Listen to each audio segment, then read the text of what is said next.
Hello world, it's Dave again, here with another episode on why is reading so important.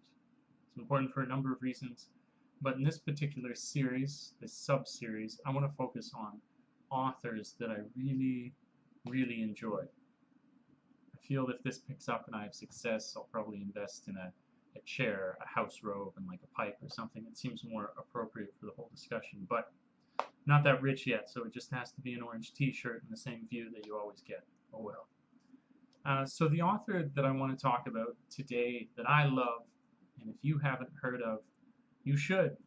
And it's just one of these examples where you feel like you're a reader, you feel like you've been doing it for many years, and what author did you not know that was really amazing and well known? And like I said in my other video, I'm kind of getting back into reading recently, and so one of the places I went to was kind of like the top 40s of reading, which is the BBC's top 200 recommended authors. And very quickly I find on this list is this guy called Terry Pratchett.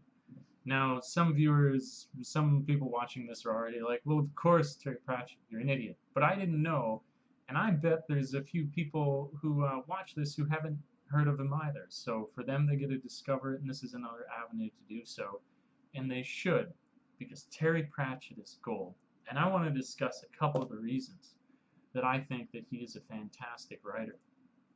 So first and foremost, I'm a pretty scattered mind, we'll say. I'm not a person who comes to organization easily, and I'm also a person who wants to write. And this is a problem you see because when you read books, they seem to require an incredible amount of organization. When you read a Terry Pratchett book, you very quickly come to realize that as he writes with no chapters, and it's almost like a kind of stream of conscious. And in his forwards in some of his books, he warns his readers about this to say that you might find that temporally, time-wise, these don't always make sense and everything, but I'm trying to do my best, and I just hope that you enjoy them.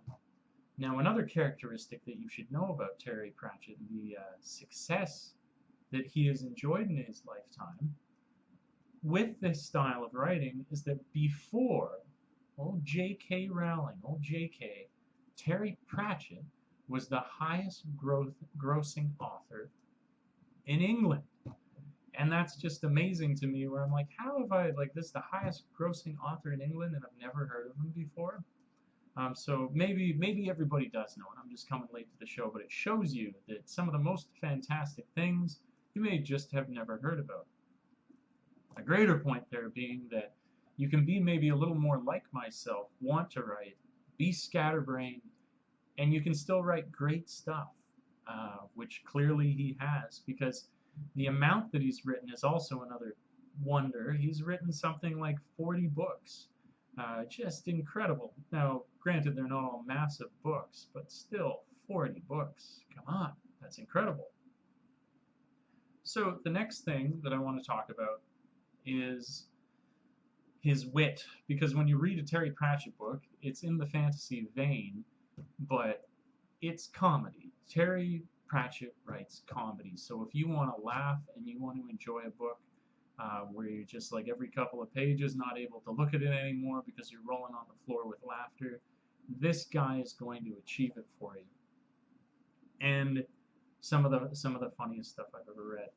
Now, the thing about the way that he writes and the way that he is funny is something else that I enjoy, where his wit, his humor is very intelligent. It's kind of this weird contrast where it's the funniest thing you've ever read, but you need to be paying serious attention if you want to get his jokes. And I really like that.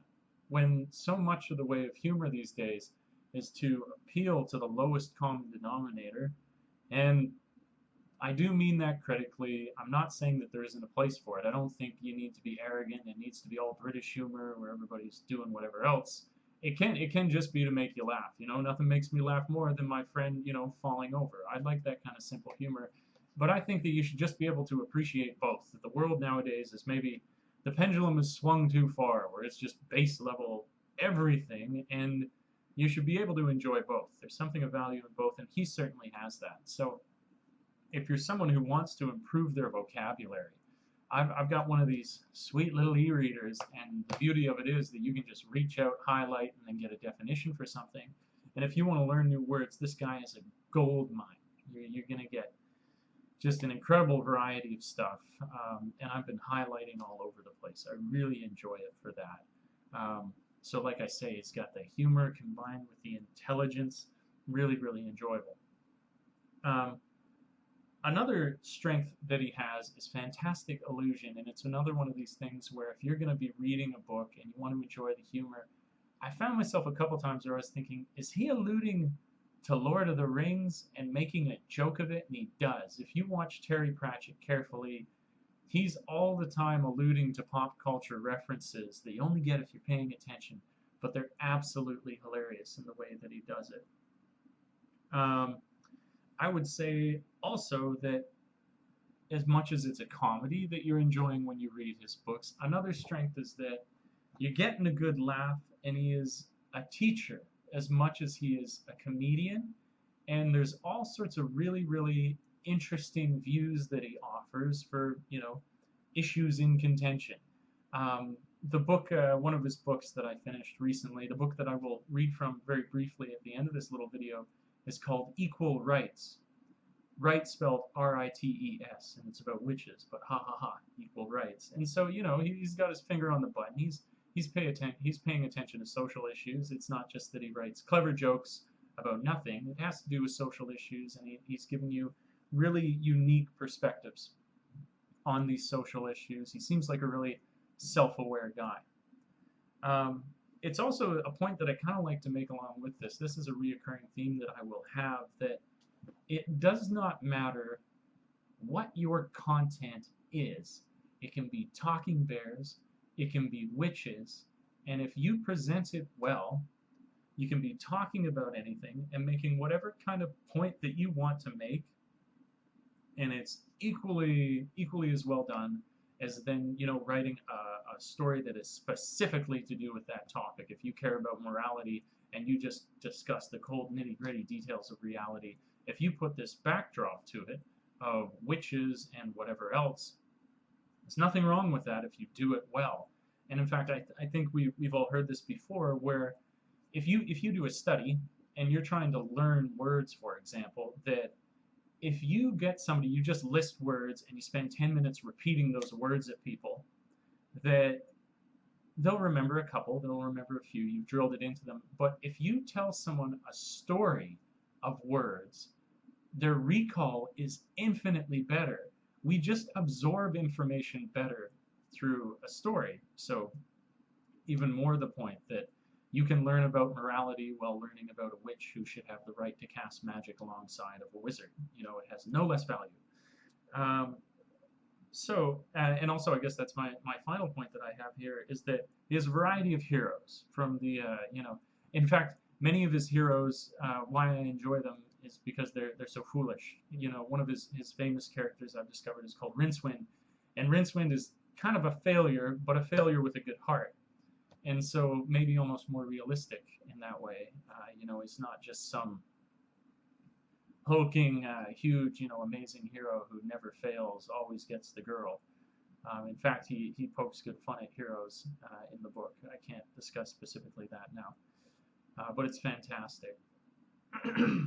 So that's about it. I want to make these fairly short. It's just a little blurb. Why do I like this guy? And I feel like those are highlighting some of the major reasons that he's so fantastic.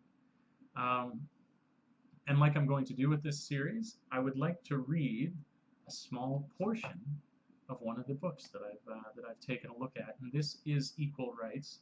And so I will set the background for you so you can kind of understand this little piece that I'm going to read from. So this is from Equal Rites, and this is talking about a particular tribe of people within the countryside who have a very interesting relationship with lying. So here it goes. What always annoyed the enemies of the Zune tribe was not simply their honesty, which was infuriatingly absolute, but their total directness of approach.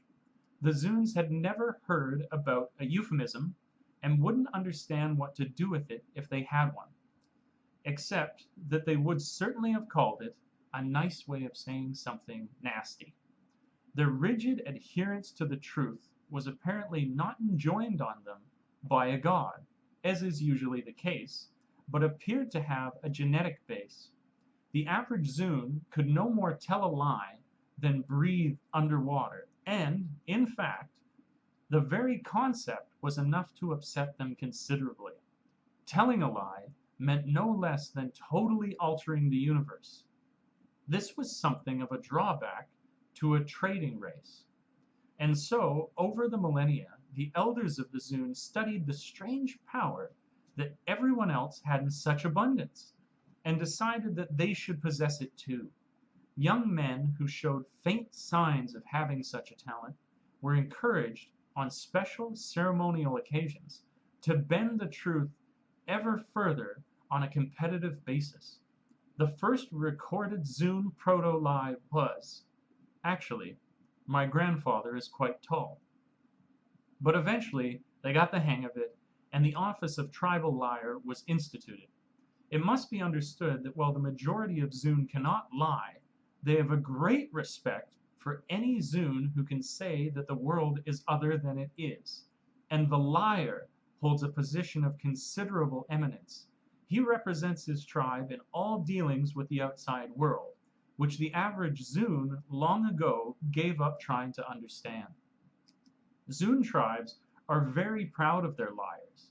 Other races get very annoyed about all this. They feel that the Zune ought to have adopted more suitable titles, like diplomat or public relations officer. They feel they are poking fun at the whole thing. I love it. I've never thought of diplomats as professional liars, but there's a clever way of putting it. So that's the end of this video. I want them to be between 10 and 15 minutes. Just get my points out and be done. But as usual, I would love commentary. I'd love someone to, recommend me a good book, recommend me a good author. I feel like I'm living under a rock. I didn't know who Terry Pratchett was. Jeez. So please comment. My email is going to be down below. The book that I'm going to recommend is this book. I've read from it. That kind of makes sense. And that's about it. So thanks for watching. If you enjoyed, please do subscribe, because I'm going to be talking about other authors. I'm going to be talking about other aspects of reading that I enjoy, so on and so forth. Yes, subscribe, like, and as I like to say, thanks for tripping with Dave. And until we meet again next time, world, ciao for now.